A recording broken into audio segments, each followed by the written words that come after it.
শুধু বাংলা পড়ে নিজে মুহাদ্দিস সেজে মানুষকে গুমরা করে। এর আলোচনা, এর ভবিষ্যৎবাণী 1450 বছর পূর্বে আমার আপনার নবী সাল্লাল্লাহু আলাইহি ওয়াসাল্লাম দিয়ে দিয়েছেন। এমন একটা যুগ আসবে, মানুষ জাহিলদেরকে ধর্মের গুরু মনে করবে, আল্লাহ ইলমকে উঠিয়ে নিবে, বড় বড় আলিমরা ইন্তিকাল করবে, জাহিলরা ধর্মের গুরু সাজবে, তাদেরকে ফতোয়া জিজ্ঞাসা করা হবে, তারা নিজে না জেনে ফতোয়া দিয়ে নিজে পথভ্রষ্ট হবে, জাতিকেও পথভ্রষ্ট করবে। জি, এই অবস্থা চলছে বিরাদর ইসলাম। এখন যদি কাউকে জিজ্ঞাসা করা হয়, যারা বুখারী বুখারী করে, যে বুখারী শরীফের নামটা বলো, তো এই সহিহ বুখারীর পরিপূর্ণ নাম বলার ক্ষমতা রাখে না। এই জন্য পৃথিবীর মুসলমান একটু আগিয়ে চলেন। সহিহ বুখারী আপনারা নামটা শুনেছেন? কথা বলতে হবে। বুখারী শরীফের নামটা শুনেছেন? পবিত্র কুরআনুল কারীমের পর সবচাইতে প্রসিদ্ধ কিতাব হচ্ছে বুখারী। এই সহিহ বুখারীতে হাদিস রাসূল করিম সাল্লাল্লাহু আলাইহি সাল্লাম মুআজ বিন জাবাল রাদিয়াল্লাহু তাআলা আনহুকে, নবী পাক নিজের সাহাবীকে একটি দেশের কাজী বানিয়ে পাঠাচ্ছেন, বিচারপতি বানিয়ে, বিচারক বানিয়ে। তো আল্লাহ নবী জিজ্ঞাসা করছেন, মুআজ, তোমাকে তো বিচারক বানিয়ে পাঠাচ্ছি, তোমার সামনে যখন কোনো মাসলা আসবে, কোনো বিচার আসবে, কেস আসবে, তুমি তার সমাধান কি করে করবে? তো হযরতে মুআজ বিন জাবাল বলছেন, ইয়া রাসূলুল্লাহ, কিতাবুল্লাহ, আল্লাহর কিতাব দিয়ে ফয়সালা করব। নবী আলাইহিস সালাম বলছেন, যদি তুমি কোরআন পাকে না পাও, তো মুআজ বিন জাবাল রাদিয়াল্লাহু তাআলা আনহু বলতেছেন, আপনার হাদিস দিয়ে করব। রাসূল পাক বলছেন, যদি হাদিসও না পাও, তো মুআজ বিন জাবাল রাদিয়াল্লাহু তাআলা আনহু বলতেছেন, আমি কোরআন হাদিসকে সামনে রেখে আমার বিবেক দিয়ে কিয়াস করে ফতোয়া দিব।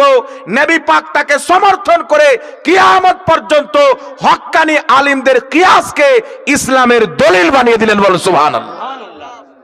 তো বুখারী শরীফের হাদিস দ্বারা প্রমাণ, কিয়াস একটি শরীয়তের দলিল, কোরআন দ্বারা প্রমাণ, ফুকাহায়ে কেরাম হচ্ছে শরীয়তের দলিল। এই জন্য পৃথিবীর মুসলমান আজকে যারা বলছে কোরআন হাদিস থাকতে ইমাম কেন মানবো, তো ইমামদেরকে বাদ দিয়ে দাও, কোরআন হাদিস সব হারিয়ে যাবে, কিছুই টিকে থাকবে না। এই কোরআন পাকের লক্ষ লক্ষ তাফসীরের কিতাব ইমামরা লিখেছেন, হাদিস শরীফের ব্যাখ্যা ইমামরা করেছেন। যারা নবী মুস্তাফার নামে মিথ্যাচার করে হাদিস বানাতো তাদের চিহ্ন, আর যারা সত্যবাদী তাদের চিহ্ন ইমামরা করেছেন পৃথিবীর মুসলমান। তাই ইমামকে যদি বাদ দাও, কোনটা সহিহ হাদিস বুঝতে পারা যাবে না, যায়িফ হাদিস বুঝতে পারা যাবে না, জাল বুঝতে পারা যাবে না। তাই ইমামদেরকে মানা মুসলমানদের জন্য জরুরি রয়েছে। মুসলমান, কথা আমার বুঝতে পারছেন বাবা? এবার আপনাদেরকে একটি কথা বলে দিই, রাসূল পাক বলছেন, যেই বিষয়ে আমার উম্মত একমত হয়ে যাবে সেটা কোনোদিন ভুল হবে না। অর্থাৎ নবী পাক বলছেন যে আমার উম্মত কোনো ভুল কাজে একত্রিত হবে না, জমা হবে না। যে কাজে জমা হয়ে যাবে সেটা ভুল হবে না। তো সাহাবায়ে কেরামের ইজমা হচ্ছে এতে দলিল, কিয়াস হচ্ছে দলিল। এটা বুখারী দ্বারা প্রমাণিত, কোরআন পাকের আয়াত দ্বারা প্রমাণিত। এই জন্য পৃথিবীর মুসলমান ইজমাকে অস্বীকার করা, কিয়াসকে অস্বীকার করা, কোরআন এবং হাদিসকেই অস্বীকার করা। কথা আমার বুঝতে পারছেন কি পারেন না বাবা? এই জন্য আমরা আহলে সুন্নাত ওয়াল জামাত, আমরা হচ্ছি মুসলমান, কোরআনকেও মানি, হাদিসকেও মানি। কোরআন এবং হাদিস যেটাকে মানতে বলেছেন সেটাকেও মানি। এটি জোরে হবে না সুবহানাল্লাহ? এবার আগে চলেন পৃথিবীর মুসলমান, এটি বলার উদ্দেশ্য হচ্ছে কোরআন পাকের দলিল হচ্ছে 4টি। এখন কোনো ব্যক্তি যারা বলতে চায় যে কোরআন হাদিস ছাড়া কিছুই মানবো না, এ বাবা শুনেন, কোরআন হাদিস থাকতে অন্য কিছু কেন মানবো? কোরআন হাদিস আমাদের জন্য যথেষ্ট। তো সাইয়েদনা মুআজ বিন জাবাল রাদিয়াল্লাহু তাআলা আনহু, নবী পাকের সাহাবী, ডাইরেক্ট রাসূলুল্লাহ থেকে যিনি বিদ্যা অর্জন করেছেন, এমন সাহাবী বকে রাসূল পাক বলছেন, তুমি কি দিয়ে সমাধান করবে? বলছেন কোরআন দিয়ে। যদি না পাও, বলছেন হাদিস দিয়ে। যদি না পাও, রাসূল পাক বললেন না পাও কেন, পাবো না কেন বলতেছো? তুমি বলো কোরআন দিয়ে, না হলে হাদিস দিয়ে ফয়সালা করব। তো আল্লাহর নবী যখন বললেন, মুআজ বিন জাবাল বলছেন, যদি কোরআন পাকেও না পাই, হাদিস শরীফেও না পাই, তাহলে আমি কোরআন হাদিসকে সামনে রেখে আমার বিবেক দিয়ে কিয়াস করব, আমার ইলম দিয়ে কিয়াস করে সমাধান করব। নবী পাক তাকে সমর্থন করে কাজী বানিয়ে পাঠিয়ে দিলেন। কাজী বানিয়ে, ওখানে মুআজ বিন জাবাল বললেন না কোরআন হাদিস যথেষ্ট, সাহাবার জন্য কোরআন হাদিস যথেষ্ট হচ্ছে না, আর আজকের 2 পাতা পড়নেওয়ালাকে তার ব্রেনের মধ্যে গোবর ভরে দেওয়া হয়েছে। কোরআন হাদিস থাকতে ইমাম কেন মানবো, কোরআন হাদিস থাকতে কিয়াস কেন মানবো? আরে তুমি না মানবে না মানো, সাহাবায়ে কেরাম কিয়াসকে মেনেছেন, আহলে সুন্নাত ওয়াল জামাতরাও কিয়াসকে মানে। কারণ যারা সাহাবীর পথে চলবে তারাই হলো জান্নাতি, মুহাম্মদ রাসূলুল্লাহ 1450 বছর পূর্বে বলে দিয়েছেন। এবার আগে চলেন, পৃথিবীর মুসলমান 4টি দলিলকে সামনে রাখেন। এবার আপনাকে আগে আমি বলতে চাই, রাসূল করিম সাল্লাল্লাহু তাআলা আলাইহি ওয়া আলিহি ওয়াসাল্লাম নবী পাকের ব্যাপারে, আল্লাহ তাবারাক ওয়া তাআলার ব্যাপারে যদি আপনার আকীদা ঠিক হয় তাহলে আপনি কিন্তু মুসলমান হবেন, নচেত আপনি মুসলমান হবেন না। এই যে ইসলাম, ইসলামের ভিত কটি জিনিসের প্রতি? 5টি জিনিসের প্রতি। মিশকাতুল মাসাবি, কিতাবুল ঈমান, রাসূল পাক বলছেন বুনিয়াল ইসলাম আলা খামসিন। ইসলামের ভিত হচ্ছে 5টি জিনিসের উপরে। প্রথমটি কি? লা ইলাহা ইল্লাল্লাহ মুহাম্মাদুর রাসূলুল্লাহ। প্রথম হচ্ছে তাওহীদ ও রিসালাত, তারপর ইকামিস সালাত, ইতাইজ যাকাত, ওয়াল হজ্জ ওয়াস সাওম রমজান, তারপর নামাজ, রোজা, হজ, যাকাত। প্রথমটি হচ্ছে আল্লাহর তাওহীদ, নবী পাকের রিসালাত, দুটা মিলিয়ে একটি কালেমা লা ইলাহা ইল্লাল্লাহ মুহাম্মাদুর রাসূলুল্লাহ। আল্লাহ ছাড়া কেউ ইবাদতের যোগ্য নয়, এটা হচ্ছে তাওহীদ। মুহাম্মদ সাল্লাল্লাহু আলাইহি সাল্লাম আল্লাহর নবী, এটা হচ্ছে রিসালত। তাওহীদ আর রিসালতকে যখন মেনে নিলেন আপনি হলেন মুসলমান। তারপর আপনার প্রতি নামাজ, রোজা, হজ, যাকাত ফরজ হবে। আর যদি তাওহীদ মানতে গিয়ে গন্ডগোল হয়ে যায়, রিসালত মানতে গিয়ে গন্ডগোল হয়ে যায়, তাহলে নামাজ পর্যন্ত আপনি পৌঁছাতে পারবেন না। আমল তখনই আপনার প্রতি ফরজ হবে যখন আপনার তাওহীদ ও রিসালাতের প্রতি বিশ্বাস ঠিক থাকবে। এখন আপনাকে বলতে চাই, পৃথিবীর মুসলমান, আল্লাহকে আল্লাহর মতো মানার নাম হচ্ছে তাওহীদ, নবীকে নবীর মতো মানার নাম হচ্ছে রিসালত। এই একটু জোরে হবে না সুবহানাল্লাহ? কোন দিকে তাকাচ্ছেন? একটু আমার দিকে তাকান। আল্লাহকে আল্লাহর মতো মানার নাম হচ্ছে তাওহীদ, নবীকে নবীর মতো মানার নাম হচ্ছে রিসালত। তাওহীদ আর রিসালতকে যখন বিশ্বাস করে নিলেন আপনি ঈমানদার হয়ে গেলেন। তবে পৃথিবীর মুসলমান, আল্লাহ পাককে আল্লাহর সমস্ত সিফাতের সহিত মানতে হবে। আর নবী পাককে, নবী মুস্তাফার যে কামালাত রয়েছেন, যেইগুলি গুণাবলী আল্লাহ নবীকে দান করেছেন, সেই গুণাবলী সহকারে নবী পাককে যারা মানবে তারাই মুসলমান হবে। মুখে মানার কথা বলে নবী পাকের মুজিজাকে অস্বীকার করে, নবীর কামালাতকে অস্বীকার করে মুসলমান হওয়া সম্ভব হয় না। এখন আপনাকে বলতে চাই, তাওহীদ কার ঠিক আছে? সর্বপ্রথম একটি কথা আপনাকে বলে দিই, এই নীল আকাশের নিচে, জমিনের উপরে, সারা পৃথিবীতে যত রকম ফিরকা রয়েছেন, খোদার ইজ্জতের কসম খেয়ে বলি মুসলমান, সবারই তাওহীদকে আমি চেক করেছি, তাদের কিতাবকে পড়েছি। এই জমিনের মাটিতে সুন্নিরা যেইভাবে খোদার তাওহীদকে মানে, পৃথিবীতে কেউ খোদার তাওহীদকে সেইভাবে মানে না।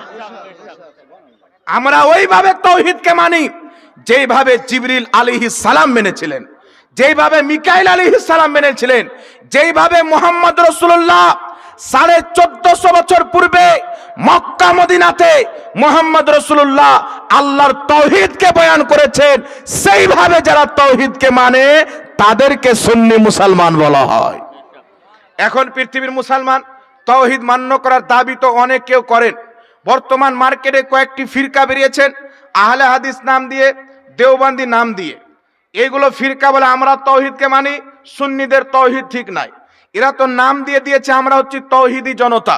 আমরা নিজেকে তাওহীদি জনতা বলি না, কারণ শুধু তাওহীদকে মানা এটা হচ্ছে ইবলিসের চরিত্র, আর তাওহীদের সাথে রিসালাতকে মানা এটাই হচ্ছে জিবরিলের চরিত্র। যখন আল্লাহ পাক হুকুম করলেন উসজুদু লি আদম, আদমকে সেজদা করো, জিবরিল, মিকাইল প্রত্যেক ফেরেশতা সেজদায় পড়ে গেলেন। ইবলিস অস্বীকার করে দিল। তাওহীদকে মেনে রিসালাতের অপমান করা, নবুয়তের অপমান করা, এটা হচ্ছে শয়তানের তাওহীদ। আর তাওহীদকে কলিজাতে বসিয়ে রিসালাতকে কলিজাতে ভরে নেওয়া, এটাই হচ্ছে জিবরিল আলাইহিস সালামের তাওহীদ। তো আমরা আহলে সুন্নাত ওয়াল জামাত, আমাদের অন্তরে খোদার তৌহিদ আছে, নবী মুস্তাফার রিসালত আছে। না আমরা খোদার বেয়াদবি করি না রিসালতের বেয়াদবি করি। এখানে একটি কথা শুনেন বিরাদর ইসলাম, প্রথম হচ্ছে ঈমান, তৌহিদ আর রিসালতকে ঠিক করতে হবে। আচ্ছা বলেন পৃথিবীর মুসলমান, আমি সুন্নিদের কিতাব পড়লাম, সুন্নিদের বড় বড় আলিমদের কিতাব পড়লাম, তাদের কিতাবে যে তৌহিদ বয়ান করা হয়েছে, আল্লাহ পাকের জাত ও সিফাতে কোনো কিছুর শরীক করা যাবে না, আল্লাহ পাক চিরস্থায়ী ছিল, আছে এবং থাকবে, আল্লাহ পাক আকার আকৃতি থেকে পবিত্র, আল্লাহ পাক মিথ্যা বলা থেকে পবিত্র, বাচ্চা জন্ম দেওয়া থেকে পবিত্র।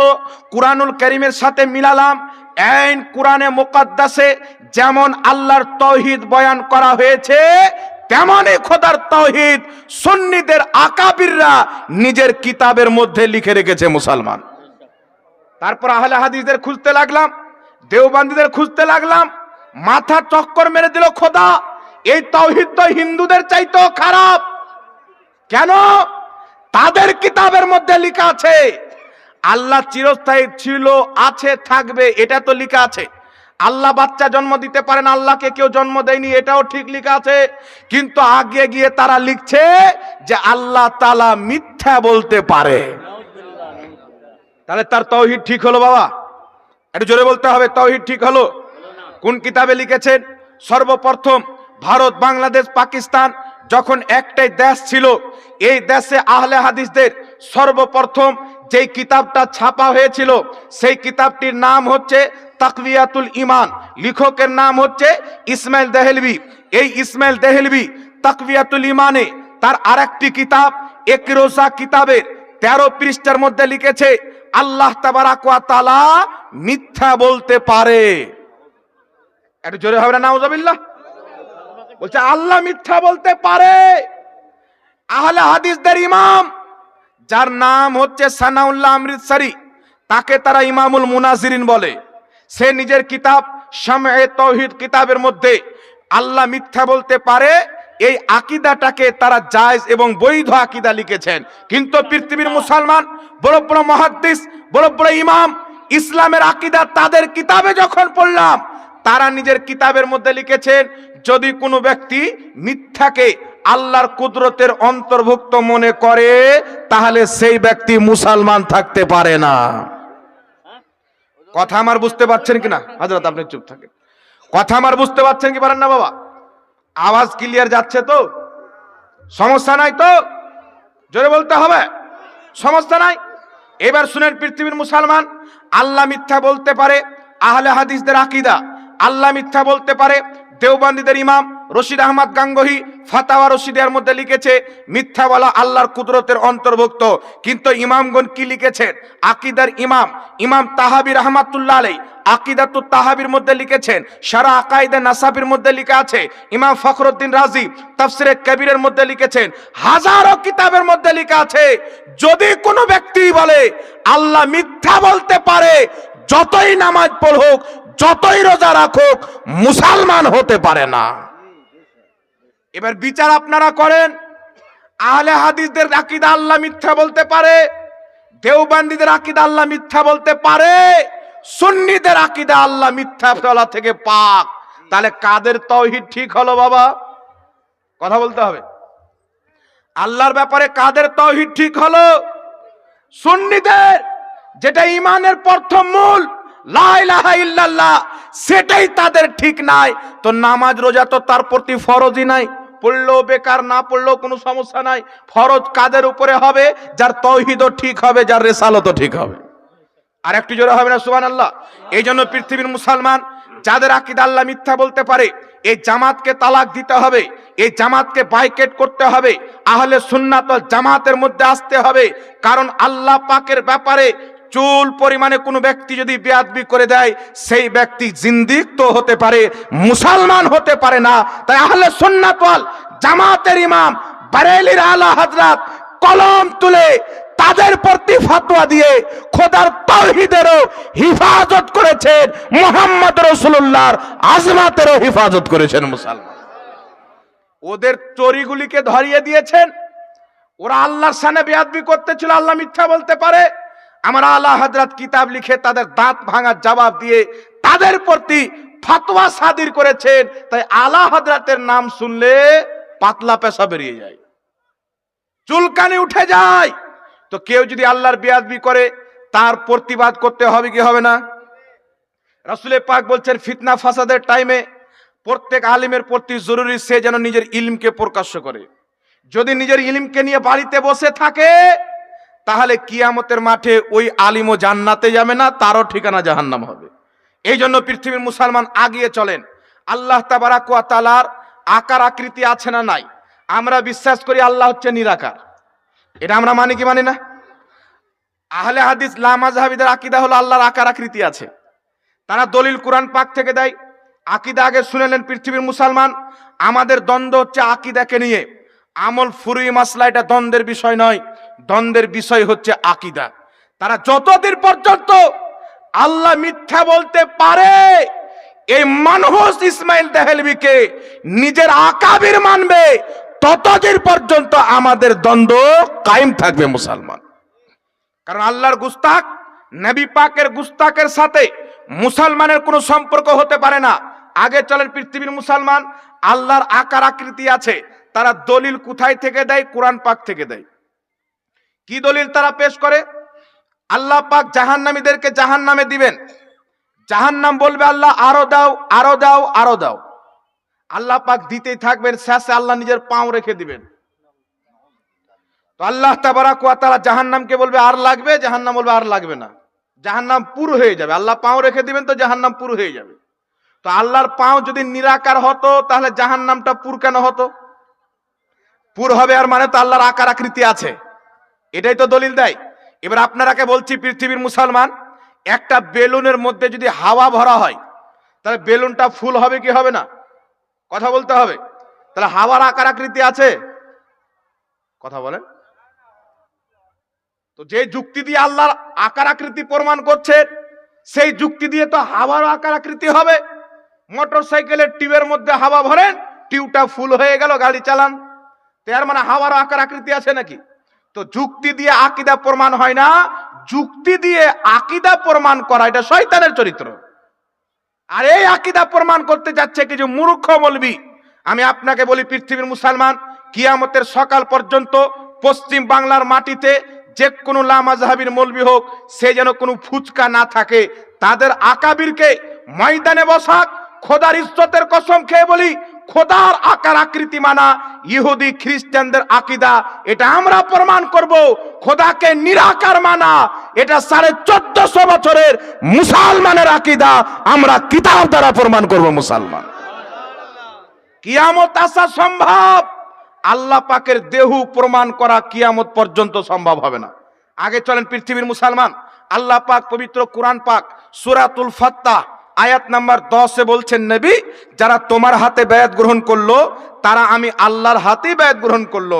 আমি আল্লাহর হাত তাদের হাতের উপরে, তো আল্লাহর যদি হাত না থাকে তো আকার আকৃতি কি করে হবে? আল্লাহর যদি হাত থাকে তো আকার আকৃতি তো হবে। আর জান্নাতীরা জান্নাতে আল্লাহ পাককে দেখবেন, তো যদি আকার আকৃতি না থাকে তাহলে আল্লাহ পাককে দেখবে কি করে? তো এইগুলো জিনিস থেকে বোঝা যায় আল্লাহ পায়ের কথা বলেছেন মানে আকার আকৃতি আছেন, হাতের কথা বলেছেন মানে আকার আকৃতি আছেন, জান্নাতীদেরকে দেখা দিবেন মানে আকার আকৃতি আছেন। এই সম্পূর্ণ তাফসীর আবু জেহেলও করেনি। মুসলমান তো দূরের কথা, 1450 বছরের মধ্যে পৃথিবীর কোন একটি কিতাবে এই তাফসীর যদি কেউ দেখাতে পারে আমি তার গোলামি করতে প্রস্তুত আছি। কেউ দেখাতে পারবে না। এই জন্য পৃথিবীর মুসলমান পবিত্র কোরআন সূরা আলে ইমরান আয়াত নাম্বার 7 আল্লাহ পাক নিজের কোরআন পাকের আয়াতের দুটি কিসিম বয়ান করেছেন, দুটি প্রকার বয়ান করেছেন। আল্লাহ বলছেন এই কোরআন পাকে কিছু আয়াত রয়েছে যেইগুলি আয়াত হলো মুহকাম, যার প্রকাশ্য অর্থ রয়েছেন। আবার কিছু আয়াত রয়েছেন যে আয়াতগুলি হলো মুতাশাবিহাত, যার অর্থ আল্লাহ ছাড়া পৃথিবীতে কেউ জানে না। যারা আয়াতে মুতাশাবিহাতের জাহিরি অর্থকে নিয়ে আল্লাহর আকার আকৃতি বিশ্বাস করবে জাহান্নামী তো হয়ে যাবে, মুসলমান হওয়ার স্বপ্নও দেখতে পাবে না। এখন আপনাকে বলি পৃথিবীর মুসলমান, তাহলে হুজুর পায়ের কথা আল্লাহ বলেছেন, হাতের কথা আল্লাহ বলেছেন। তো যদি জাহেরি অর্থের প্রতি ঈমান নিয়ে আসেন, আল্লাহ পাক কি বলছেন? হাবিব, তোমার হাতে যারা বায়াত গ্রহণ করলো তারা আমার হাতে বায়াত গ্রহণ করলো, আমি আল্লাহর হাত তাদের হাতের উপরে। তো জাহিরি অর্থ কি বুঝাচ্ছেন? নবীর হাতে সাহাবারা বায়াত করেছেন, তাদের হাতে আল্লাহর হাত ছিল, এর মানে সাহাবারা আল্লাহর হাতকে ধরেছেন। এটাই তো জাহিরে বুঝায়। আল্লাহ মদিনাতে বা মক্কাতে এসে নবীর হাতে হাত দিয়েছেন, তো নবী পাককে আল্লাহকে সাহাবারাও দেখেছেন, নবীও দেখেছেন, কিন্তু অর্থ এটা নাই। তখন লামাযহাবী বলবে আল্লাহর হাত মানে আল্লাহর রহমত, আল্লাহর বরকত, আল্লাহর মেহেরবানি, আল্লাহর দয়া। তো এখানে যেমন তুমি আয়াতের ব্যাখ্যা করছো, এই ব্যাখ্যা প্রত্যেক মুফাসসির করেছেন। আজ থেকে 1200-1300 বছর পূর্বে তাফসিরে মাতুরিদি খুলেন, তাফসিরে কুরতুবী খুলেন, তাফসিরে বাইজাবি খুলেন, তাফসিরে জালালাইন খুলেন, হাজারো কিতাবের মধ্যে লেখা আছে আল মুরাদু সূরাতুস সিফাত। যেইগুলো আকার আকৃতির কথা কুরআন পাকে এসেছেন, এর অর্থ হচ্ছে আল্লাহ পাক নিজের সিফাতকে বুঝিয়েছেন। জোরে বলেন সুবহানাল্লাহ। কে কাকে বুঝিয়েছেন? ইমাম মাতুরিদি কত বছর পূর্বে? কম বেশি 1300 বছর পূর্বে। তিনি কোন কিতাবে লিখতেছেন? তাফসিরে মাতুরিদির মধ্যে, তাফসিরে কুরতুবীর মধ্যে ইমাম কুরতুবী লিখছেন। ইমাম ইবনে হাজার আসকালানি বুখারী শরীফের শারা ফাতহুল বারীর মধ্যে লিখছেন। হাজারো ইমামগণ লিখতেছেন আল মুরাদু বিহি সূরাতিস সিফাত। আল্লাহ পাক যেখানে হাত পাও চেহারার কথা বলেছেন, এর দ্বারা নিজের সিফাতকে বুঝিয়েছেন, আকার আকৃতিকে বুঝায়নি। জোরে বলতে হবে সুবহানাল্লাহ। এইজন্য ইমাম নববী রাহমাতুল্লাহ আলাইহি নিজের কিতাব শারহে মুসলিমের মধ্যে লিখেছেন, লা ইয়াজুজু আলাইহি সুবহানাহু তাআলা তাজাসসুমু। আল্লাহ পাকের ব্যাপারে দেহু হওয়া, আকার আকৃতি হওয়া, এটা অসম্ভব, হতেই পারে না। ইমাম ইবনে হাজার আসকালানি ফাতহুল বারীতে লিখেছেন, হাত পাও দ্বারা আল্লাহ নিজের কুদরতকে বুঝিয়েছেন, আকার আকৃতিকে বুঝায়নি। একটু জোরে বলতে হবে সুবহানাল্লাহ। এইজন্য ইমাম বাইহাকী রাহমাতুল্লাহ আলাইহি, যিনি আকীদার ইমাম, নিজের কিতাব আল আসমা ওয়াস সিফাতের মধ্যে লিখেছেন, প্রত্যেক মুসলমানের জন্য জানা জরুরি তাদের আল্লাহ হলো নিরাকার, আল্লাহর কোনো আকার আকৃতি নাই। এইবার যেই ব্যক্তি আল্লাহর আকার আকৃতি মানবে, তার প্রতি কি ফতোয়া হবে? ইমাম ইবনে হাজার রাহমাতুল্লাহ আলাইহি আল ফাওয়াইদ কিতাবের মধ্যে লিখতেছেন, হানাফি, শাফি, মালিকি, হাম্বলি সকলে একমত, কোন ব্যক্তি যদি আল্লাহ পাকের জন্য জায়গা মানে, আল্লাহ পাকের দেহ মানে, সকলের নিকটে সেই ব্যক্তি কাফির ও মুরতাদ হয়ে যাবে, মুসলমান থাকবে না। জোরে বল সুবহানাল্লাহ। তো আল্লাহর আকার আকৃতিওয়ালা আকীদা আসলো কোথায় থেকে? ইহুদি থেকে এসেছে, খ্রিস্টান থেকে এসেছে। যখন খ্রিস্টানেরা দেখলো ঈসা নবীকে আল্লাহর বেটা বানাবো, মারিয়ামকে আল্লাহর স্ত্রী বানাবো, নাউজুবিল্লাহ, তো আগে আল্লাহকে তো মানুষ বানাতে হবে। বাইবেলের মধ্যে কাটছাট করে আল্লাহর হাত পাও আকার আকৃতি তারা বিশ্বাস করে আল্লাহকে পুরুষ বানালো। তারপর তারা দাবি করলো যে আল্লাহ পাক মারিয়ামের সঙ্গে থেকে ঈসাকে জন্ম দিয়েছেন, ঈসা হচ্ছে মারিয়ামের সন্তান। বলেন নাউজুবিল্লাহ। এই ঘাটি আকীদা কোথায় থেকে এসেছে? খ্রিস্টানদের কিতাব থেকে নিয়েছে। বর্তমান ইহুদির দালাল মৌলবীরা আহলে হাদিস নাম দিয়ে মুসলমানের মধ্যে আকীদা প্রচার করছে। আর আমাদের কিছু মূর্খ মুসলমান, শরীয়ত সম্পর্কে অজ্ঞ জাহিল, এরা চোখ বন্ধ করে বিশ্বাস করছে, চোখ বন্ধ করে। আমাদেরকে বলছে আবু হানিফাকে কেন মানবো, আর বর্তমানের জোকার নাই ফোকার নাইকের আন্ধ ভক্ত হয়ে বসে আছে। আবু হানিফা চাইতে উচ্চ মাকাম দিচ্ছেন ইমামে আজম আবু হানিফা। ইনাকে আপনার আমার মতন সাধারণ লোক বুঝতে পারবে না। ইমাম শাফি বলতেছেন ফিকহের দিক দিয়ে আবু হানিফার আমরা হচ্ছি শিষ্য ছাত্র। জোরে বল সুবহানাল্লাহ। এত বড় ইমাম তিনি তারিফ করছেন। এই জন্য পৃথিবীর মুসলমান আল্লাহ পাক হচ্ছে নিরাকার। কেউ যদি কোরআন পাকের আয়াত দিয়ে যুক্তি দিয়ে প্রমাণ করে, তাকে বলবেন যে এই ব্যাখ্যা কোন মুহাদ্দিস করেছেন, পূর্বের একটা কিতাব থেকে দেখাও। কিয়ামত পর্যন্ত দেখাতে পারবে না, কিয়ামত পর্যন্ত দেখাতে পারবে না। আরেকটি কথা মনে রাখবেন, আল্লাহ কোরআন পাকে বলেছেন আর রহমানু আলাল আরশে ইস্তাওয়া। রহমান আরশে ইস্তেওয়া করলেন, যেমন তার শানের যোগ্য।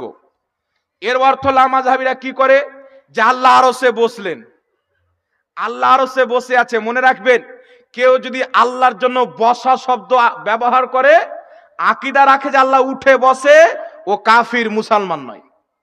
আল্লাহ উঠা থেকে পাক, বসা থেকে পাক, চলাফেরা থেকে পাক, আকার আকৃতি থেকে পাক। যদি আপনি বলেন আল্লাহ আরশে বসেছেন, তো আরশ যখন ছিল না আল্লাহ কোথায় ছিল? নাকি বলেন? আরশ যখন ছিল না আল্লাহ কোথায় ছিল? আরশ হচ্ছে সৃষ্টি, সৃষ্টির মহতাজ আল্লাহ নয়। কুল কায়নাত হচ্ছে আমার আল্লাহর মহতাজ। জোরে বলতে হবে সুবহানাল্লাহ। তাহলে আপনি বলবেন হুজুর ইস্তাওয়া শব্দের অর্থ কি? আমাদের কাছে শুনেন, ইমাম মালিক বলেছেন, হযরতে আলী বলেছেন, তাফসিরে নিশাপুরীর মধ্যে লেখা আছেন, হযরতে আলী বলছেন মাযহাব হলো এটা, ইস্তেওয়া শব্দ হচ্ছে গায়রে মাজহুল। ইস্তেওয়া শব্দের এর অর্থ কেউ পৃথিবীতে জানেন, এটা হচ্ছে মুতাশাবিহাত, আল্লাহ ছাড়া কেউ জানে না। আকীদা রাখতে হবে আল্লাহ আরশে ইস্তেওয়া করেছেন, যেমন তার শানের যোগ্য। কেউ যদি বলে আল্লাহ আরশে বসেছেন, আরশ হচ্ছে আল্লাহর জায়গা, স্পষ্ট মনে রাখবেন আল্লাহর জন্য নির্দিষ্ট জায়গা মানা এটা কুফরি আকীদার অন্তর্ভুক্ত, ইসলামিক আকীদা নয়। নচেত আকীদার কিতাব মাদ্রাসায় হুজুররা পড়ায়, কিতাবটির নাম হচ্ছে শারা আকাইদে নাসাফি। এই কিতাবের মধ্যে লেখা আছে লা ইয়াতামাক্কানু ফি মাকান, আল্লাহর জন্য কোনো জায়গা নাই, আল্লাহ হচ্ছে জায়গা থেকে পাক। আচ্ছা বাবা, একটা কথা বলেন তো, যা কিছু সৃষ্টি হয়েছে পূর্বে তো ছিল না, আল্লাহ সৃষ্টি করেছেন তবে তো হয়েছে। তো সমস্ত সৃষ্টির পূর্বে আল্লাহ ছিল কি ছিল না? কথা বলতে হবে। তাহলে আরশে আযম, জান্নাত, জাহান্নাম কিছুই ছিল না, তখন আমার আল্লাহ ছিল। তাহলে কি করে আপনি বলতে পারেন যে আরশে আল্লাহ বসে আছে? কিয়ামতের সকাল পর্যন্ত আল্লাহ আরশে বসে আছে পৃথিবীর কোন কিতাবে কেউ দেখাতে পারে না। হ্যাঁ, আল্লাহ ইস্তেওয়া করেছেন যেমন তার শানের যোগ্য, কেমন ভাবে, কিভাবে, কি সেটা একমাত্র আল্লাহ ছাড়া পৃথিবীর কেউ জানে না। কথা বুঝতে পারছেন? আর ওয়াহাবির আকীদা কি বানাচ্ছেন যে আল্লাহ আরশে বসে আছেন। একজন মেয়ে এসে বলছে, মেয়েকে আনা হলো, মহিলাকে, রাসূল পাক বলছেন আল্লাহ কোথায়? ও বলছেন আসমানো মে, আসমানো মে, আসমানের দিকে ইশারা করলেন। এই নিয়ে উলামা মাযহাবিরা বলে যে আল্লাহ উপরে আছেন। মনে রাখবেন আল্লাহকে উপরওয়ালা বলা হারাম। কেউ যদি এই আকীদা নিয়ে উপরওয়ালা বলে যে আল্লাহ আরশে আযমে আছেন, তাহলে তো কাফির হয়ে যাবে। আর কেউ যদি এই আকীদা নিয়ে বলে যে আল্লাহ শান সর্বারির ঊর্ধ্বে, এই নিয়ে যদি বলে আল্লাহ সবারির ঊর্ধ্বে, এটা হলো সঠিক কথা, আল্লাহ সবারির ঊর্ধ্বে। এটাই আকীদাতুত তাহাবির মধ্যে লেখা আছে, আল্লাহ হচ্ছে সবারির ঊর্ধ্বে। ইমামে আযম আবু হানিফা ফিকহুল আকবার কিতাবের মধ্যে লিখেছেন, কেউ যদি তোমাকে জিজ্ঞাসা করে আল্লাহ কোথায়, তাহলে তুমি বলবে আল্লাহ যেমন ছিল এখনো তেমন আছে, তেমনই থাকবে। কোথায় কি? মুফতি নূর আলম সাহেবের বাড়ি ঝাড়খণ্ড, জাহাঙ্গীর আলমের বাড়ি ঝাড়খণ্ড, হুজুরের বাড়ি বাঙ্গালে, ইনার বাড়ি এক জায়গাতে। আর মানুষের নির্দিষ্ট জায়গা হয়, আল্লাহর জন্য কি জায়গা আছে? যে আল্লাহর বাড়ি 7 আসমানের উপরে না 5 আসমানের উপরে? এই সমস্ত জাহালত ইহুদিদের কিতাব থেকে উঠিয়ে এনে আহলে হাদিস মতের মৌলবীরা মানুষের মধ্যে প্রচার করে মুসলমান। এই জন্য খবরদার মুসলমান, আকীদা রাখবেন আল্লাহ জায়গা থেকে পাক, দেহু থেকে পাক, আকার আকৃতি থেকে পাক। আল্লাহ কুল কায়নাত সৃষ্টি করার পূর্বে যেমন ছিল এখনো তেমন আছে, ভবিষ্যতেও তেমনই থাকবে। মানুষ বুড়া হয়, জামান হয়, আমার আল্লাহ যেমন ছিল তেমনই থাকে। সুবহানাল্লাহ বলে। কথা বুঝতে পেরেছেন বাবা? এবার আগিয়ে চলেন। এই তো আল্লাহর ব্যাপারে তাদের কি আকীদা? আল্লাহ মিথ্যা বলতে পারে, আল্লাহ আরশে বসে আছে, আল্লাহর দেহ আছে। তিনটি আকীদা হচ্ছে নিকৃষ্ট আকীদা, একটাও ইসলামের আকীদা নয়, একটাও নয়। ভারতবর্ষের মাটিতে হিন্দু বসবাস করে, খ্রিস্টান বসবাস করে, জৈন বসবাস করে। তাদেরকে জিজ্ঞাসা করেন, এই হিন্দু ভাই বলো দেখি তোমাদের ভগবান কি মিথ্যা বলতে পারে? তারাও বলবে পাগল, ভগবান কি মিথ্যা বলে? হিন্দুরাও বিশ্বাস করে না। কিন্তু ওয়াহাবি মতবাদের মোল্লারা নিজের কিতাবের মধ্যে আল্লাহ পাককে মিথ্যাবাদী লিখে রেখেছেন। আর এদের দলে কিছু লোক গিয়ে মনে করছে যে 2025-এ মনে হয় সহি ইসলাম এসেছে। জি, 2025-এর ইসলাম খ্রিস্টানদের দেওয়া, ইহুদিদের দেওয়া হতে পারে, মুহাম্মদ রাসূলুল্লাহর দেওয়া হতে পারে না। মুহাম্মদ রাসূলুল্লাহর দেওয়া ইসলাম যদি পেতে চান, খাজা মঈনুদ্দিন চিশতির কাছে যেতে হবে, গৌসে বাগদাদির কাছে যেতে হবে, নিজামউদ্দিন আউলিয়ার কাছে যেতে হবে, কুতবুদ্দিন বখতিয়ার কাকির কাছে যেতে হবে। যারা ইবাদত করে আল্লাহর ওলি হয়েছেন, তাদের ইসলামটাই হলো খোদার দেওয়া ইসলাম। বলেন সুবহানাল্লাহ। এবার আগিয়ে চলেন বিরাদর ইসলাম, একটু লক্ষ্য করেন। আবার নবী পাকের দিকে আসেন। প্রথম কি প্রমাণ হলো? আল্লাহর ব্যাপারে তাদের তৌহিদ, চুলহার ছায়ের দাম আছে, তাদের তৌহিদের কোনো দাম নাই। এই যে চুলহার ছাই, মা বোনেরা বাড়িতে যখন বাসন মাজে, হাঁড়িগুলো মাজে, লোটা মাজে, প্লেট মাজে, তো এই ছাই কাজে আসে কি আসে না? কথা বলেন। জমিনে যদি ফেলে দেন তো ধান বেশি হবে, বিভিন্ন কাজে আসে। কিন্তু আল্লাহ মিথ্যা বলতে পারে? আল্লাহর আকার আকৃতি আছে, আল্লাহ আসমানে আরশে বসে আছে, এই তিনটা আকীদার ইসলামের সাথে কোনো সম্পর্ক নাই। এইগুলি আকীদাকে পায়খানার ট্যাঙ্কিতে ভরে দিতে হবে। আর খাজা মঈনুদ্দিন চিশতির যে আকীদা ছিল, আবু বকর সিদ্দিকের যে আকীদা ছিল, গৌসে আজমের যে আকীদা ছিল, ওই আকীদাকে লালন করতে হবে। ওই আকীদাটাই হচ্ছে মুহাম্মদ রাসূলুল্লাহর দেওয়া আকীদা। মুসলমান। দ্বিতীয় নাম্বার চলে আসেন বিরাদর ইসলাম, তো যাদের তাওহীদ ঠিক নাই, এরা আবার নামাজ নিয়ে ঝামেলা করে। বুঝতে পারছেন? দুয়া নিয়ে ঝামেলা করে, আমিন নিয়ে ঝামেলা করে। বেটাকে ইমানের রিচার্জটা করাও, ওটা চেক করো, ওটাই তো নাই, তো নামাজ নিয়ে কি করবে তুমি? এখানে কোন কথা? এখানে হাত বেঁধে নামাজ পড়লেও তো তোমার নামাজ হবে না, তোমার ইমান নাই। নামাজ ফরজ হয়েছে ইমানদারের জন্য, মুসলমানের জন্য। খোদার ব্যাপারে যেইগুলি আকীদা ওয়াহাবিরা লালন করে, এইগুলো একটাও আকীদা মুসলমানের দেওয়া আকীদা নয়। ইহুদির কিতাব থেকে, খ্রিস্টানের কিতাব থেকে এসেছেন। আর আমরা আহলে সুন্নাত ওয়াল জামাত আকীদা কোথায় থেকে নিয়েছি? ইমাম নববীর শারহে মুসলিম থেকে, ইবনে হাজার আসকালানির ফাথুল বারি থেকে, ইমাম মাতুরিদির তাফসিরে মাতুরিদি থেকে, ইমাম বাইহাকির আসমা ও সিফাত থেকে, ইমাম কুরতুবির তাফসিরে কুরতুবি থেকে। প্রত্যেক মুহাদ্দিসের যেই আকীদা, আহলে সুন্নাত ওয়াল জামাতের সেই আকীদা। এবার দ্বিতীয় নাম্বার চলে আসেন বিরাদ ইসলাম, আমাদের নবী। আচ্ছা, নবী এটা নাম না আল্লাহর পক্ষ থেকে একটা মর্যাদা, একটা ডিউটি? নবীদের একটা ডিউটি আছে কি নাই বাবা? আল্লাহর পক্ষ থেকে যাদেরকে নবুয়াত দেয় তারা হলো নবী। নবী শব্দের অর্থ কি? এই জমিনের মাটিতে কুরআনুল কারীমের যত ফিরকা আছে ততটা অনুবাদ করেছে। আহলে হাদিসদের আলাদা অনুবাদ, দেওবন্দীদের আলাদা অনুবাদ, জামাতে ইসলামের আলাদা অনুবাদ, তারপরে আরো যেগুলো ফিরকা আছে আলাদা আলাদা অনুবাদ করেছে। সুলহা কুল্লির আলাদা অনুবাদ তাহিরুল পাদরি করেছে।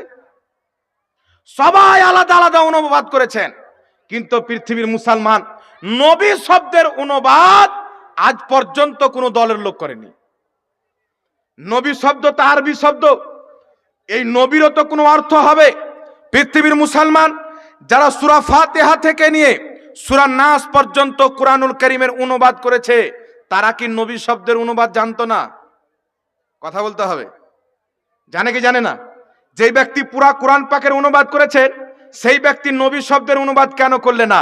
এর কারণ হচ্ছে পৃথিবীর মুসলমান নবী শব্দের অনুবাদ যদি করে দেয়, তাদের আকীদা যে নোংরা এটা প্রমাণ হয়ে যাবে। কারণ নবী শব্দের অর্থই হচ্ছে আল্লাহ পাকের ইলহামে গায়বের খবরদাতার নাম হচ্ছে নবী। আর জোরে বলতে হবে সুবহানাল্লাহ। মিসবাহুল লুগাত খুলেন, আমাদের করা অনুবাদ নয়, ওয়াহাবিদের করা কিতাব মিসবাহুল লুগাতে নবী শব্দের অর্থ লেখা হয়েছে কি? আল্লাহ পাকের ইলহামে গায়বের সংবাদদাতা, উনাকে নবী বলা হয়। একটু জোরে বলতে হবে সুবহানাল্লাহ। তাই ৭২ ফিরকা কুরআন পাকের অনুবাদ করেছে, নবী শব্দের অনুবাদ করেনি। কিন্তু আমার আলা হযরত মুজাদ্দিদে দ্বীন ও মিল্লাত ইমাম ইশক ও মুহাব্বত ইমাম আহমদ রাজা খা কুরআন পাকের অনুবাদ করেছেন। পৃথিবীতে একজন ব্যক্তি আহমদ রাজা খান নবী শব্দের অনুবাদ করে দিয়েছেন। জোরে বলুন সুবহানাল্লাহ।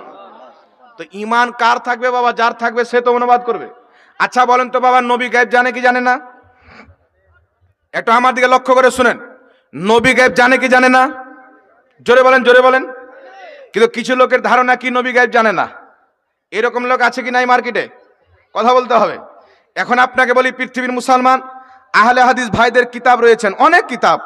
তারা নিজের কিতাবের মধ্যে লিখেছেন, যেই ব্যক্তি নবীকে গায়েব জানে বলবে ও হচ্ছে মুশরিক, মুসলমান নয়।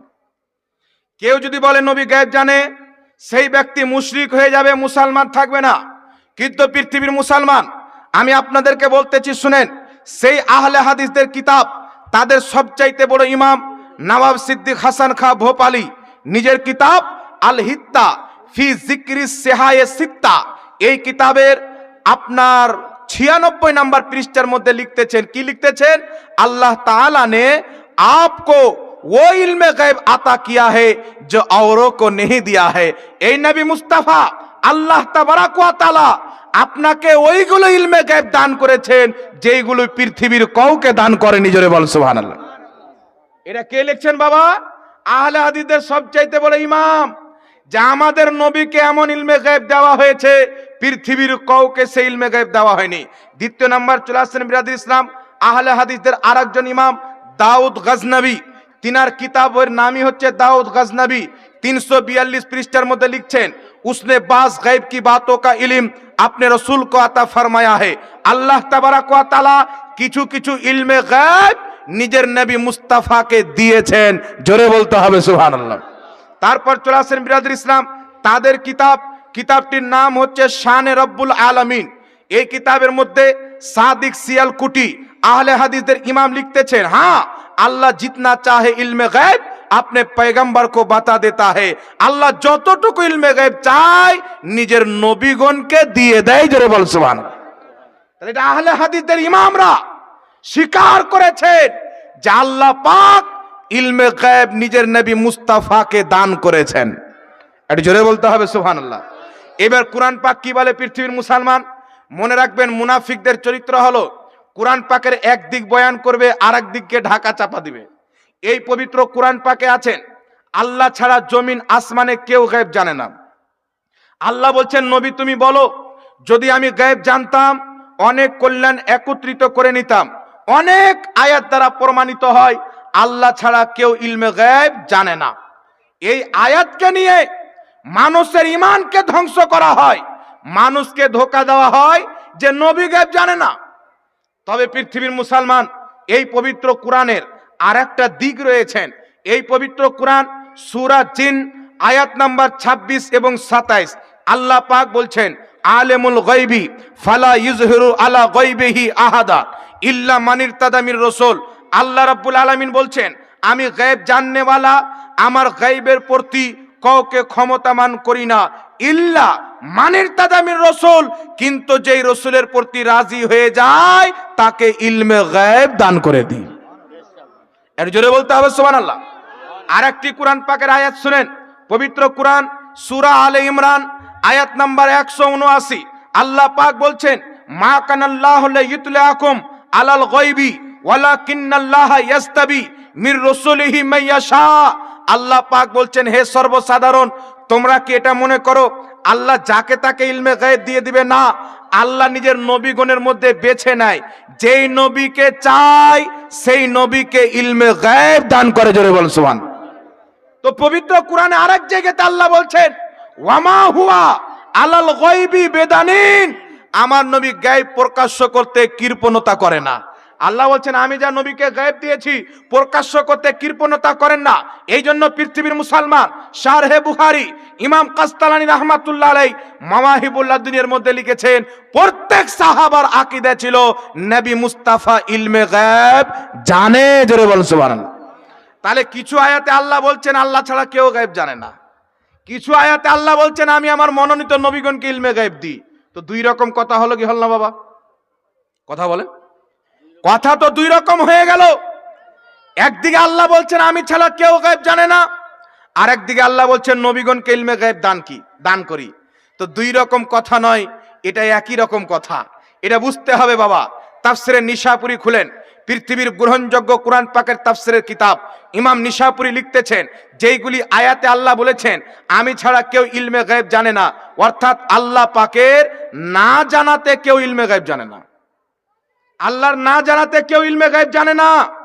আর যেখানে আছে নবীকে আল্লাহ ইলমে গায়েব দিয়েছেন, তো নবীগণ ইলমে গায়েব জানে, এটা আল্লাহ পাকের দাওয়াতে। জোরে বল সুবহানাল্লাহ। আল্লাহর না দাওয়াতে কেউ গায়েব জানে না। এইগুলি আয়াত কোরআন পাকে আছে।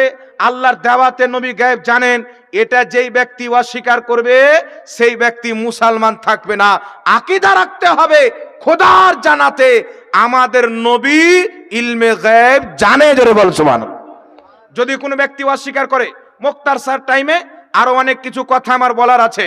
যদি কোনো ব্যক্তি বলে না আল্লাহ ইলমে গায়েব নবীকে দেয়নি, তার প্রতি ফাতোয়া কি হবে আমি নিজে থেকে বলবো না, পবিত্র কুরআন পাক থেকে আপনাকে শোনাতে চাই। তাফসিরে নিশাপুরীর মধ্যে বিশুদ্ধ সনদে হাদিস এসেছেন, ইবনে আব্বাস রাদিয়াল্লাহু তাআলা আনহু বলতেছেন, নবী মুস্তাফার জামানাতে একজন ব্যক্তির উটনি হারিয়ে গেল। তো আল্লাহর নবী বলছেন তোমার উটনি অমুক জায়গাতে আছেন। একজন মুনাফিক বাইরে গিয়ে বলছে মুহাম্মদ সাল্লাল্লাহু আলাইহি সাল্লাম বলে তোমার উটনি অমুক জায়গাতে আছে। মুহাম্মদ তো গায়েব জানে না, মুহাম্মদ তো গায়েব জানে না। এই কথা যখন সেই ব্যক্তি বলল, আল্লাহ পাক আয়াত নাজিল করলেন, জিবরিলকে পাঠালেন আয়াত দিয়ে, ওয়ালা ইন সাআলতাহুম লা ইয়াকুলুন্না ইন্নামা কুন্না নাখুদু ওয়া নালআবু কুল আবিল্লাহি ওয়া আয়াতিহি ওয়া রাসূলিহি কুনতুম তাস্তাহজিউন লা তা'তাযিরু কাদ কাফারতুম বাদা ঈমানিকুম।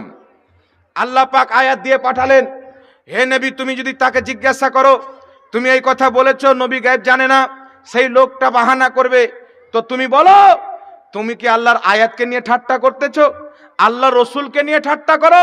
লা তা'তাযিরু কাদ কাফারতুম বাদা ঈমানিকুম, তুমি বাহানা করিও না, ঈমান আনার পর আমার নবীর ইলমে গায়েবকে অস্বীকার করার কারণে কাফির হয়ে গেছে। বল সুবহানাল্লাহ। কে কুফরির ফতোয়া দিল বাবা? তুমি ঈমান তো এনেছিলে, মুসলমান তো ছিলে, আমার নবীর ইলমে গায়েবকে অস্বীকার করার কারণে তুমি কাফির হয়ে গেছো। তো আল্লাহর জানাতে নবী ইলমে গায়েব জানে, এই আকীদা রাখতে হবে, এটা হচ্ছে জারুরিয়াতে দ্বীন। যদি কেউ এটাকে অস্বীকার করে তাহলে সেই ব্যক্তি ইসলাম থেকে বেরিয়ে যাবে। একবার দুরূদ শরীফ পড়েন, আল্লাহুম্মা সাল্লি আলা।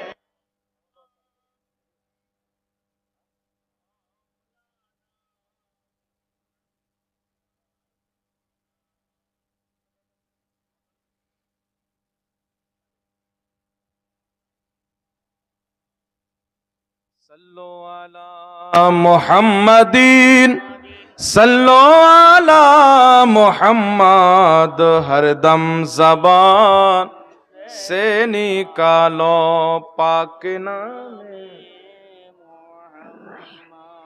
হরদম জবান সে নিকালো শফিআনা মুহাম্মদ সাল্লাল্লাহু আলাইহি সাল্লাম। তো বিরাদর ইসলাম, আল্লাহ পাকের না জানাতে পৃথিবীতে কেউ গায়েব জানে না, নবীগণ গায়েব জানে। ইসলামের আকীদা এটা আল্লাহ পাকের জানাতে, একটু জোরে বলতে হবে সুবহানাল্লাহ। আল্লাহর জানাতে নবীগণ গায়েব জানে, কেউ যদি অস্বীকার করে তাহলে সেই ব্যক্তির ঈমান থাকবে না। দ্বিতীয় নাম্বার চলে আসেন বিরাদর ইসলাম, আমরা আহলে সুন্নাত ওয়াল জামাত, সুন্নি জামাতের আলিম ওলামারা নবী পাক সাল্লাল্লাহু আলাইহি সাল্লামের যখন নাম উচ্চারণ করে স্টেজে, তখন তারা বলে নবী পাককে হাজির ও নাজির মনে করে দুরূদ সালাম পাঠ করো। বলে কি বল না বাবা? তো নবী পাক সাল্লাল্লাহু আলাইহি সাল্লামকে হাজির নাজির বলা যাবে কি যাবে না? এই বিষয়ে একটা কথা আপনাকে বলতে চাই। আল্লাহর নবী সাল্লাল্লাহু আলাইহি সাল্লাম হাজির নাজির, এটা কুরআন দ্বারাও প্রমাণিত, এটা হাদিস দ্বারাও প্রমাণিত। তবে হাজির নাজিরের ব্যাখ্যাটা আগে বুঝতে হবে। অনেকেই মনে করে বাতিল পন্থীরা মানুষের সামনে বিগড়ে দিয়ে হাজির নাজিরের অনুবাদকে ভুল করে মানুষকে গুমরাহ করার জন্য তারা পেশ করে যে সুন্নিরা প্রত্যেক জায়গাতে নবী পাককে উপস্থিত মানে সহশরীরে। এটা আহলে সুন্নাত ওয়াল জামাতের আকীদা নয়।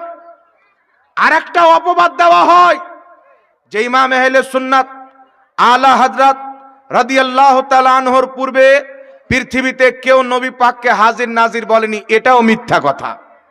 আর সব জায়গাতে সুন্নিরা নবীকে হাজির নাজির মনে করে, এটাও মিথ্যা কথা। এই আপনারা কথা কেন বলছেন এখানে? এমনি তো মাহফিলটাকে খারাপ করে দিলেন আপনারা, আর কেন কথা বলছেন? শেষে তো খাওয়া দাওয়াটা করানো যেত না, তাহলে জালসা তো শেষ করে দিলেন আপনারা। শুনেন বিরাদর ইসলাম, ইমাম আহলে সুন্নাত আলা হযরত রাহমাতুল্লাহ আলাইহির যুগ যদি দেখেন, আজ থেকে কমসে কম 107 থেকে 8 বছর পূর্বে তিনি ইন্তিকাল করেছেন। তো যদি 180 বছর চলে যান তো ওনার জামানা খতম, আর আগে উনি ছিলেন না। কিন্তু শেখ আব্দুল হক মুহাদ্দিস দেহলভী রাহমাতুল্লাহ আলাইহি, যিনি ভারতবর্ষের মাটিতে সর্বপ্রথম ইলমে হাদিস নিয়ে সে প্রচার ও প্রসার করেছেন। এই শেখ আব্দুল হক মুহাদ্দিস দেহলভী রাহমাতুল্লাহ আলাই কম বেশি ৫৫০ বছর পূর্বে নিজের কিতাব আখবারুল আখিয়ারের মধ্যে নবী পাক সাল্লাল্লাহু আলাইহি সাল্লামকে হাজির ও নাজির লিখেছেন। জোরে বলতে হবে সুবহানাল্লাহ। ১৮০ বছর পূর্বে আলা হযরত দুনিয়াতে ছিলেন না। ৫৫০ বছর পূর্বে শেখ আব্দুল হক মুহাদ্দিস দেহলভী রাহমাতুল্লাহ আলাই, যিনি ভারতবর্ষের মাটিতে ইলমে হাদিস প্রচার করেছেন, তিনি আমার নবী মুস্তাফাকে আলা হযরতের উনার পিতা উনার দাদা ইনাদের জন্মের পূর্বে রাসূলের পাককে তিনি হাজির এবং নাজির লিখে রেখেছেন। জোরে বলতে হবে সুবহানাল্লাহ। এবার কোরআন কি বলে পৃথিবীর মুসলমান? কোরআন বলছেন ইন্না আরসালনাকা শাহিদান ওয়া মুবাশশিরান ওয়া নাযীরা। আল্লাহ পাক বলছেন, হাবিব আমি আপনাকে হাজির ও নাজির বানিয়ে পাঠিয়েছি। শাহিদ শব্দের অর্থ হচ্ছে হাজির ও নাজির। ইমাম রাগিব রাহমাতুল্লাহ আলাই নিজের কিতাব মুফরাদাতের মধ্যে উল্লেখ করেছেন, শাহিদ শব্দের অর্থ হচ্ছে উপস্থিত হওয়া। শাহিদ শব্দের অর্থ হচ্ছে মুশাহেদা করা, অর্থাৎ দেখা। হাজিরকে বলা হয় উপস্থিত, নাজিরকে বলা হয় দেখা।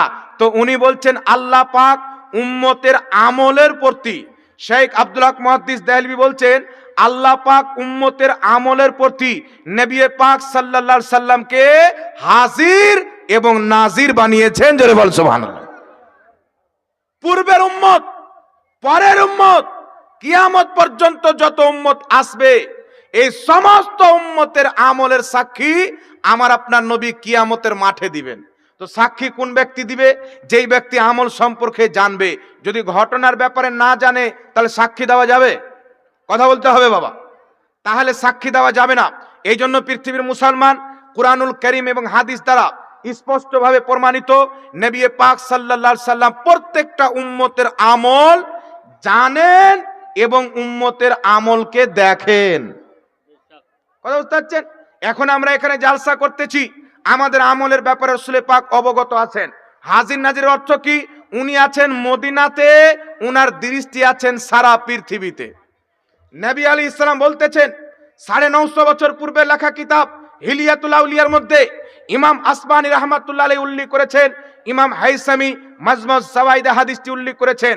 রাসূল পাক বলতেছেন ইন্নাল্লাহা জাওয়ালিয়াদ দুনিয়া কুল্লাহা, সারা পৃথিবীকে আল্লাহ পাক আমার সামনে গচ্ছিত করে দিয়েছেন। কিয়ামত পর্যন্ত এই পৃথিবীতে যা হবে আমি এমন ভাবে দেখি যেমন হাতের থাবা দেখতে পাওয়া যায়।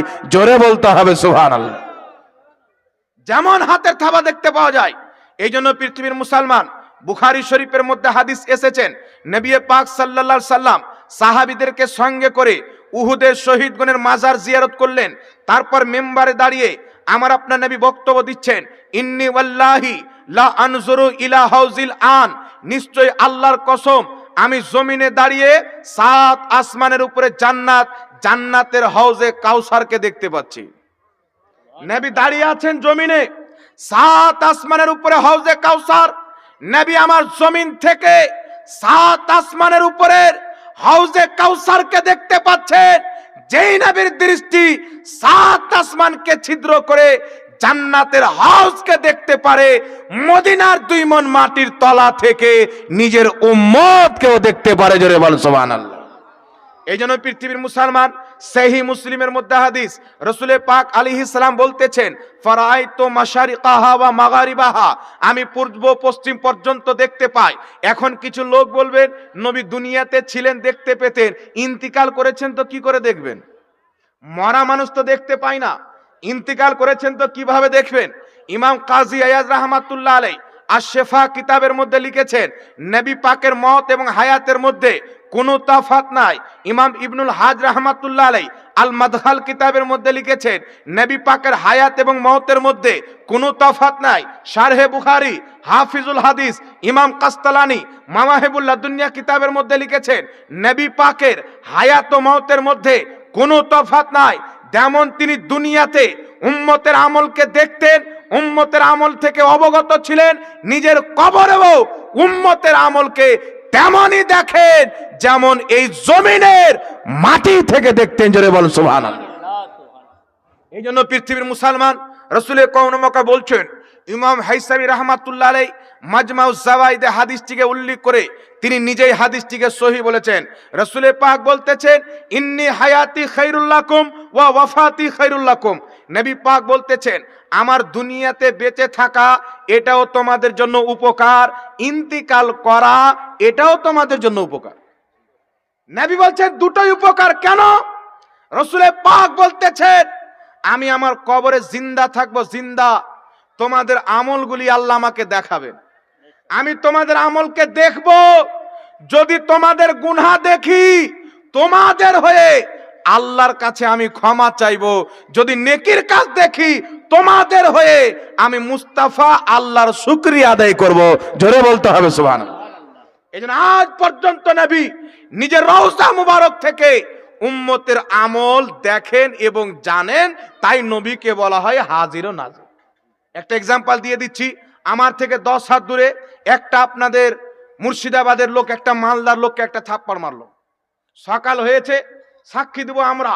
ওলমায়ে কেরামকে জিজ্ঞাসা করছেন, ওলমায়ে কেরাম বলছেন মুর্শিদাবাদের লোক মালদার লোকটিকে একটা থাপ্পড় মেরেছে, সাক্ষী কবুল হবে কি হবে না? জোরে বলেন। এগুলো লোকের সাক্ষী চলবে কি চলবে না? সব কবুল করে নেবে। তো আমার আপনাদেরকে প্রশ্ন হচ্ছে, 10 হাত দূরে মারামারি হচ্ছে, 10 হাত দূরকার লোকের সাক্ষী কেমন করে কবুল হবে? তো আপনাদের উত্তর হবে, 10 হাত দূর থেকে মানুষের দৃষ্টিশক্তি, মানুষের বুদ্ধি ঠিক সহি সালামত কাজ করে। 10 হাত দূর থেকে সহি সালামত কাজ করে।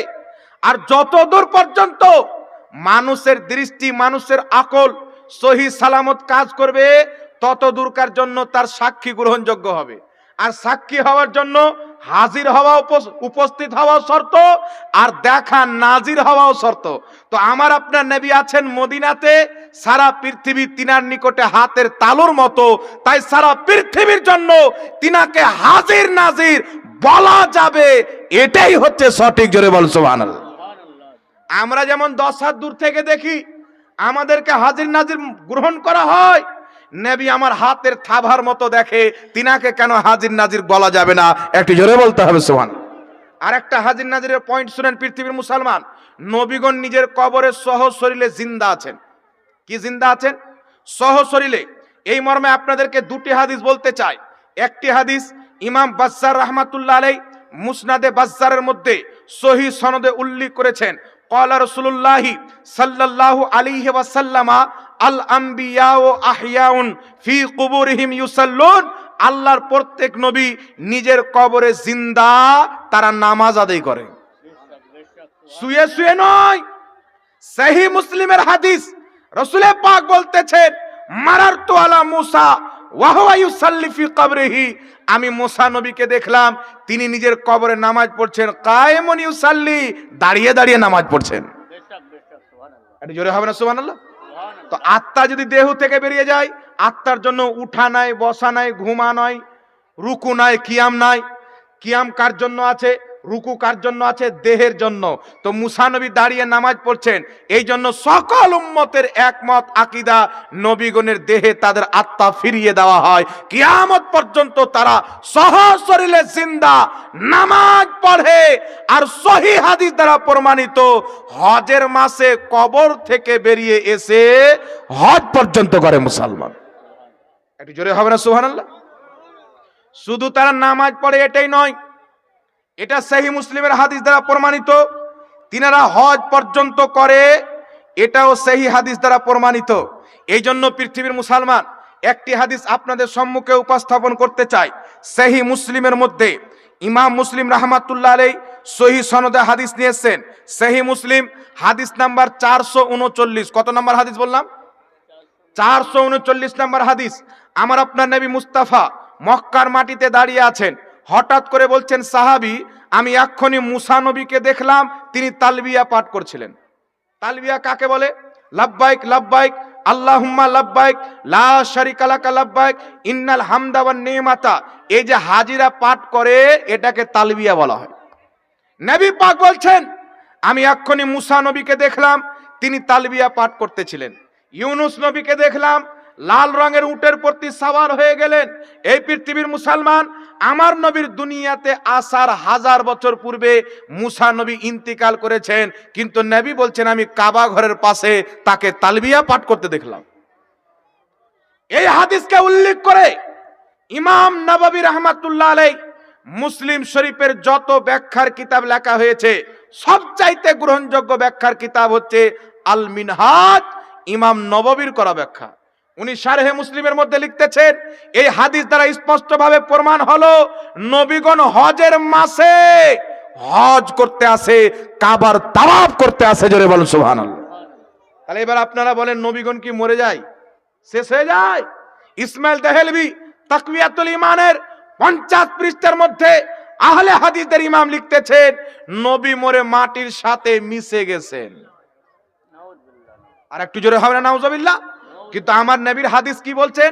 নবীরা নামাজ পড়েন, দাঁড়িয়ে দাঁড়িয়ে নামাজ পড়েন, নবীগণ নিজের কবর থেকে এসে হজ করতে আসেন। এই জন্য পৃথিবীর মুসলমান ইমাম আলুসি রাহমাতুল্লাহ আলাইহি কুরআন পাকের প্রসিদ্ধ তাফসিরের কিতাব তাফসিরে আলুসির মধ্যে লিখতেছেন নবী নিজের কবরে জিন্দা আছেন। উনি উম্মতের আমলকে দেখেন, কুল কায়নাতে যেখানে চান তিনি তাসাররুফ করতে পারেন, আর সহজ শরীরে আসমান জমিনে যেখানে ইচ্ছা নবী সেখানে যেতে পারে। জোরে বলতে হবে সুবহানাল্লাহ। ইমাম জালালউদ্দিন সুয়ুতী রাহমাতুল্লাহ আলাইহি আল হাবিলিল ফাতাওয়ার 2য় খণ্ডের মধ্যে লিখতেছেন উম্মতের সমস্ত আমলকে নবী পাক দেখেন, জমিন আসমানে যেখানে চান তাসাররুফ করতে পারেন, সহজ শরীরে আসমান জমিনে যে কোনো জায়গাতে চাই মুহাম্মদ রাসূলুল্লাহ যেতে পারে। জোরে বলতে হবে সুবহানাল্লাহ। ইমাম জালালউদ্দিন সুয়ুতী বলছেন আমি নবী পাককে 75 বার দেখেছি। কতবার বাবা? জাগ্রত অবস্থায় 75 বার দেখেছি। এই জন্য পৃথিবীর মুসলমান ইমাম ইবনে হাজার আসকালানী রাহমাতুল্লাহ আলাইহি বুখারী শরীফের সারা ফাতহুল বারীর মধ্যে লিখতেছেন আমাদের সালাফগণ নবী পাককে ডাইরেক্ট দেখেছেন, আল্লাহর নবীকে মুশকিল প্রশ্ন গালা করেছেন, নবী মুস্তাফা সেই প্রশ্নগুলির উত্তর দিয়েছেন, আর তারা নবী পাকের কাছে উত্তর পেয়ে সন্তুষ্ট হয়েছেন। জোরে বল সুবহানাল্লাহ। তো পূর্বের বড় বড় মুহাদ্দিস, বড় বড় ইমাম মসলাতে যখন ফেসে যেতেন নবী পাকের প্রতি দুরূদ পড়ে আমল করতেন, আল্লাহর নবী ডাইরেক্ট সহজ শরীরে দেখা দিতেন। এটি জোরে হবে না সুবহানাল্লাহ? তারা মাসলা জিজ্ঞাসা করতেন, নবী পাক সমাধান করতেন। তো এই হিসাবেও নবী হাজির নাজির, আর আমাদের আমলকে কবর থেকে দেখতে পান, এই হিসাবেও নবী হাজির নাজির। জোরে বল সুবহানাল্লাহ। যারা এটাকে খারাপ ভাবে নেয়, এদের শরীয়ত সম্পর্কে জ্ঞান নাই, এরা গাঁজা খেয়ে পড়েছে, দানা খেয়ে পড়েনি। আল্লাহ এদেরকে হেদায়েত দান করুক। সকলে পড়েন আল্লাহুম্মা আমিন। এখানে একটা কথা বলে দিই পৃথিবীর মুসলমান, 2য় নাম্বার চলেন। 2য় নাম্বার আমার আপনার নবী সাল্লাল্লাহু আলাইহি সাল্লাম ইন্তিকালের পর মানুষের কোনো উপকার করতে পারে কি পারে না? আচ্ছা বলেন তো বাবা, আমরা যদি গুনাহ করি তো আমাদের হয়ে নবী মুস্তাফা আল্লাহর কাছে ক্ষমা চাই, এটা আমাদের উপকার হল না ক্ষতি হলো? কথা বলেন। তাহলে নবী ইন্তিকালের পর উপকার করতে পারে না, এটা মূর্খদের আকীদা। ইন্তিকালের পরও উপকার করতে পারে, এটাই হচ্ছে ইসলামের আকীদা, এটাই হচ্ছে সাহাবার আকীদা। জোরে বল সুবহানাল্লাহ। এবার আমরা যদি গুনাহ করি, আমাদের হয়ে নবী কবরে আল্লাহর কাছে ক্ষমা চান, আর আমরা যদি নেকি করি আমাদের হয়ে আল্লাহর শুকরিয়া আদায় করেন, তাহলে কি বোঝা গেল? নবী আমাদের উপকার এখন পর্যন্ত করছেন, কিয়ামতের মাঠেও করবেন। জোরে হবে না সুবহানাল্লাহ? এবার একটা হাদিস আপনাকে বলে দিই পৃথিবীর মুসলমান, ইমাম ইবনে কাসির রাহমাতুল্লাহ আলাইহি নিজের কিতাব তাফসির ইবনে কাসিরের মধ্যে হাদিসটিকে উল্লেখ করেছেন। রাসূল কায়নাত সাল্লাল্লাহু আলাইহি সাল্লামের ইন্তিকালের পর একজন সাহাবী মদিনা শরীফে প্রবেশ করলেন নবী পাকের ইন্তিকালের 3 দিন পর। তিনি মদিনা শরীফে উপস্থিত হলেন।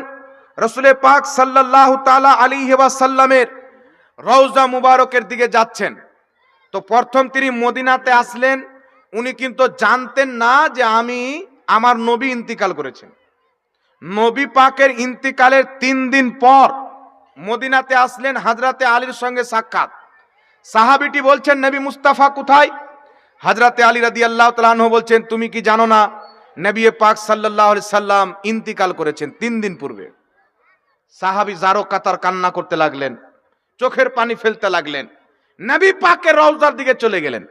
হযরতে আলী বলছেন সেই লোকটি নবী পাকের রওজাতে গিয়ে বলছেন, ইয়া রাসূলুল্লাহ, আল্লাহ পাক বলেছেন তুমি যখন নিজের জানের প্রতি জুলুম করবে, গুনাহতে লিপ্ত হবে, তো আমার নবীর দরবারে এসে ক্ষমা চাইবে, তওবা করবে। যদি আমার নবী তোমার হয়ে আমার কাছে ক্ষমা চাই, তো আমি তোমাদেরকে ক্ষমা করে দেব। সাহাবী নবীর কবরে গিয়ে বলছেন, ইয়া রাসূলুল্লাহ, জানের প্রতি জুলুম করেছি, আপনার দরবারে এসেছি, অতক্ষণ পর্যন্ত যাব না যতক্ষণ পর্যন্ত আমার গুনাহ ক্ষমা না করা হবে। হযরতে আলী বলছেন, ওই সাহাবী নবীর কবরের মাটি নিয়ে মাথার প্রতি ঢালতে আরম্ভ করেছেন। রাসূলুল্লাহর কবরের মাটি মাথায় ঢালছে আর বলছেন, ইয়া রাসূলুল্লাহ, আমার ক্ষমা না করা হলে আমি এখান থেকে যাব না। হযরতে আলী বলতেছেন, আমি দেখতেছিলাম, আমি আর কানে শুনতেছিলাম, নবী পাকের কবরের ভিতর থেকে আওয়াজ আসলো, নবীর কবরের ভিতর থেকে আওয়াজ আসলো, ফানুদিয়া মিনাল কবরে আন্নাহু কাদ গফিরা লাকা।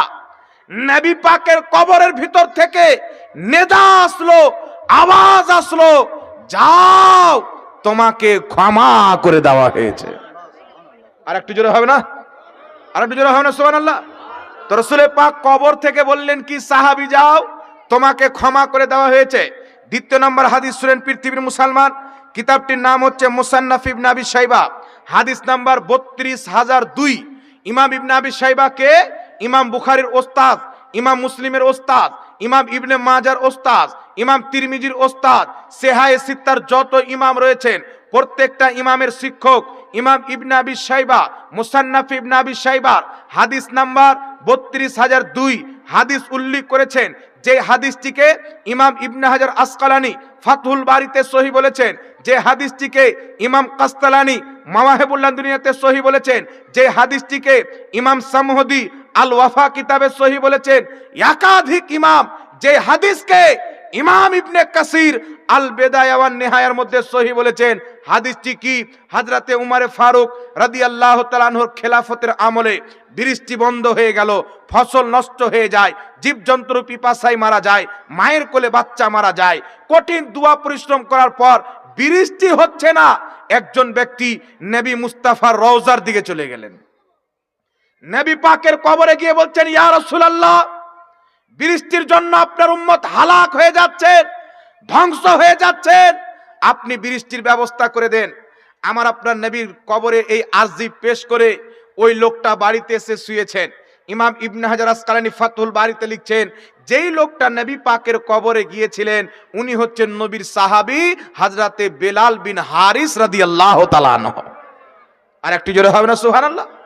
বাড়িতে এসে ঘুমিয়েছেন, স্বপ্নে রাসূল পাক এসেছেন, আসার পরে বলছেন, বেলাল তুমি উমরকে সালাম দিও আর বলিও বৃষ্টি হবে। সকালবেলা হযরতে বেলাল হযরতে উমরের নিকটে এসে বলছেন, রাসূলকে স্বপ্নে দেখেছি, উনি বলেছেন বৃষ্টি হবে। সঙ্গে সঙ্গে বৃষ্টি আরম্ভ হয়ে গেল। পৃথিবীর মুসলমান, যখন কোথাও গিয়ে বৃষ্টি হয়নি, নবী পাকের রওজাতে গিয়ে সাহাবায়ে কেরাম নবী মুস্তাফার কাছে বৃষ্টি প্রার্থনা করেছেন। জোরে বলেন সুবহানাল্লাহ। তাহলে যারা বলে সাহাবায়ে কেরাম নবীর কবরে কোনোদিন যায়নি, এদের চাইতে বড় জাহিল কেউ আছে বাবা? এই মুসান্নাফ ইবনে আবি শাইবাতে সহিহ সনদে হাদিস রয়েছেন, সাহাবায়ে কেরাম যখন কোনো পেরেশানিতে পড়তেন, মুসিবতে পড়তেন, নবী পাকের রওজা মুবারকে গিয়ে নবীর কাছে ফরিয়াদ করতেন, নবীর ওসিলায় আল্লাহ পাক তাদের পেরেশানিকে দূর করে দিতেন। জোরে বলতে হবে সুবহানাল্লাহ। আল্লাহ, এই জন্য পৃথিবীর মুসলমান সমস্ত উম্মত একমত, নবী জীবিত অবস্থায় দুনিয়াতে ইন্তিকালের পরেও উম্মতের সাহায্য করতে পারে। জোরে বলতে হবে সুবহানাল্লাহ।